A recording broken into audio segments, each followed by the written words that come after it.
Inner quarter inner survey করার জন্য এসেছিল। তালা এসেছিল বাড়ি, তালা ওখানে এই জায়গা এইগুলো তো তাহলে না। তাহলে তো এটা তো আগেই করতে পারতো। না না আগে কি করবে এবার ধরো এতদিন 13-15 বছর তোমরা ক্ষমতায় ছিলে ওইটা তখন আলাদা কথা। তোমরা ওই তাহলে তো ওইভাবে দখল করে গেল ওইভাবে দখল তখন তো ওনার ক্ষমতা ছিল না উনি বললেও তোমরা শুনতে না এটা তো ঠিক উনি বললেও তোমরা শুনতে না ঠিক আছে, আর তার আগে সিপিএম আমলে সিপিএমও এটা করে গেছে গায়ের জোরে ওই পরাগ বিশ্বাস আমরা কাউকে বার করতে চাই না, কিন্তু যার জায়গা আছে তাকে কমসে কম দিতে ঠিক হবে। আছে আমাকে হ্যাঁ, ব্যাস।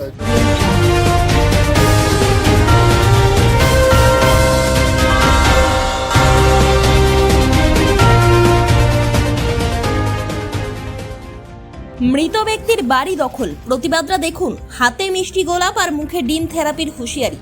শুক্রবার উত্তেজনা দুর্গাপুরের নিউ টাউনশিপ থানার এমএএমসি টি1 এলাকায়। অভিযোগ, তৃণমূলে প্রভাব খাটিয়ে দীর্ঘদিন ধরে একটি আবাসন দখল করে রেখেছেন তৃণমূল ঘনিষ্ঠ হীরক রায় ওরফে গেন্ডা।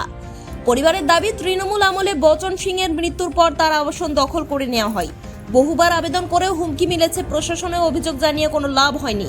বিজেপি ক্ষমতায় আসতেই অভিনব প্রতিবাদ, বাড়ির সামনে মিষ্টি আর গোলাপ রেখে প্রতীকী বার্তা বাড়ি ছাড়ো, সাথে 7 দিনের আলটিমেটাম। বলা হয়েছে সময়ের মধ্যে বাড়ি খালি না হলে দেওয়া হবে ডিম থেরাপি। এটা ব্যাপারটা হচ্ছে কোয়ার্টারটা হচ্ছে দারে সিং এর বাবা অর্থাৎ প্রয়াত বচন সিং এর নামে কোয়ার্টারটা ছিল। সেই কোয়ার্টারটা প্রথমে সিপিএম এর একজন যুব নেতা ছিল পরাগ বিশ্বাস, সেই কোয়ার্টারটা সিপিএম এর আমলে উনি দখল করে থাকে পরাগ বিশ্বাস। এরপর তৃণমূল যখন ক্ষমতায় আসে 2011-তে, তার 3 মাসের মধ্যে পরাগ বিশ্বাসকে এই হীরক রায় ওরফে গ্যান্ডা ও কোয়ার্টারটা দখল করে। তো দখল করার পর তারপর যখন কাউন্সিলর ভোট হয়, এই লাভলি রায়ের নেতৃত্বেই এই হীরক রায় আরও জোর জবরদস্তি করে কোয়ার্টারটাতে একদম এই যে দেখুন পাম ফাম বসিয়ে একদম রং চং করে নিজের কোয়ার্টারটি বানিয়ে নিয়ে।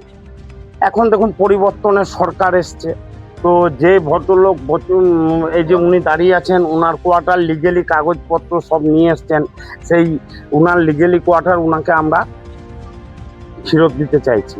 তো আমরা আজকে গান্ধীগিরি করলাম মিষ্টির প্যাকেট আর ফুল দিয়ে। এরপর গ্যান্ডাকে বলা হলো, গ্যান্ডা বেরিয়ে চলে গেল। গ্যান্ডাকে বললাম যে গ্যান্ডা তুই কোয়ার্টার 7 দিন টাইম দেওয়া হলো। এরপর 7 দিনে যদি ও না ছাড়ে, তাহলে আমাদের যেটা আছে ডিম থেরাপি, সেটা আমাদের করতে হবে। প্রশাসন দেখলো, প্রশাসন জানলো, প্রশাসন ফোন করলো, ওইটা আমরা বুঝে নিচ্ছি। তো আমরা 7 দিন টাইম দিলাম। ওনার ন্যায্য কোয়ার্টার, ওনার 70,000 টাকা কাটা আছে, ওনার টাকা যখন এডিডিএটা কাটা আছে, ওনাকে এডিডিএ ওনাকে কাগজ দিয়েছে। তো এবার ওনার কোয়ার্টার ওনাকে 7 দিন আমরা ফুল আর মিষ্টি, গোলাপ ফুল আর মিষ্টি দিয়ে ওনার সাথে ইয়ে করলাম যে ভালোবাসার সম্পর্কটা যেন থাকে, সেই হিসেবে তুমি কোয়ার্টারটা ছেড়ে দাও। এরপর নাহলে ডিম থেরাপি চলবে যদি কোয়ার্টার না ছাড়ে। 7 দিন টাইম দিয়েছি আমরা। যে আমাদের মাইনরিটি মোর্চার সভাপতি আছেন। প্রশাসন কি পদক্ষেপ নেয় এখন সেটাই দেখার। হয়েছে এটা আমার বাবার নামে কোয়ার্টারটা, এটা আমার বাবা ইন সার্ভিস ডেথ হয়ে গেছে। তখন একটা নিয়ম বেরিয়েছিল যে যাদের মানে ফ্যামিলির ওয়েলফেয়ারের জন্য এই কোয়ার্টারটা ওনাকে গভর্নমেন্ট থেকে ওনার ফ্যামিলিকে দেওয়া হবে। তো তখন আমি ছিলাম একটু বাইরে, আমি এই দিকে আসা যাওয়া করতাম। আর একবার এসে আমি এই রিপেয়ারিংয়ের কাজের জন্য লোক লাগিয়েছিলাম। তো পরাগ এই যে গ্যান্ডা বলে সে এসে কী করলো, ওদেরকে তাড়িয়ে দিয়ে নিজের ঘরে ঢুকে।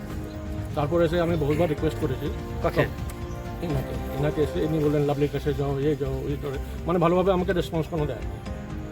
এরকম ট্রিট করেছে যে তুমি যা যেখানে যাবে চলে, আমি করবো না। তারপরে এখন আমি চাইছি যে আমার ঘরটা খালি হয়েছে, আমি রিটায়ার হয়ে গেছি, এখন আমি এখানে আসতেছি। কতদিন ধরে 5 বছর 5 বছর ধরে। এখন কি আপনি ঘর চাইছেন? হ্যাঁ, কি বলছেন ওনারা? এটা আমার টাকা পয়সা জমা আছে, এখানে সব অ্যালটমেন্ট আছে বাবার নামে। এখন উনি বলছেন এটা অন্য কোনো নামে। আমি পাঠিয়েছিলাম, এই সার্ভে টিম এসেছিলো এদিকে থেকে, ওনাকে ইনি বলেছেন যে এটা ওনার বাবার নামে আছে। উনি বললেন যে ঠিক আছে, তোমার কাছে কোনো ডকুমেন্ট আছে তো জানা। ইনি বললেন যে চাবি নাই আমার কাছে, 1 সপ্তাহ সময় লাগবে চাবি খুঁজছে। এখন আমরা রিকোয়েস্ট করতে গেলাম যে তুমি ঘরটা খালি করে দাও, এখন আমাকে লাগে। কোথায় এর অ্যালোটেড ঘর দখল করে কোথায় আছে? কার নামে অ্যালোট আছে? কার নামে আছে আমি যাই না। আমি অ্যালোটেড ঘর আমাকে পরাগ বিশ্বাস বলে আছে, ওর কাছ থেকে নিয়েছিলাম। আচ্ছা, এখন কি বলছেন এনারা এসে? এরা ঘর ছেড়ে দিতে বলছে। তো কি করবেন আপনি তাহলে? ছেড়ে দেবো, যদি ইয়ে থাকে তাদের নামে থাকে ছেড়ে দেবো। আপনার মত কি কমেন্টে জানান। দুর্গাপুরের সব খবরের জন্য ফলো করুন ননস্টপ এক্সপ্রেস টিভি। দেখা হচ্ছে পরের খবরে।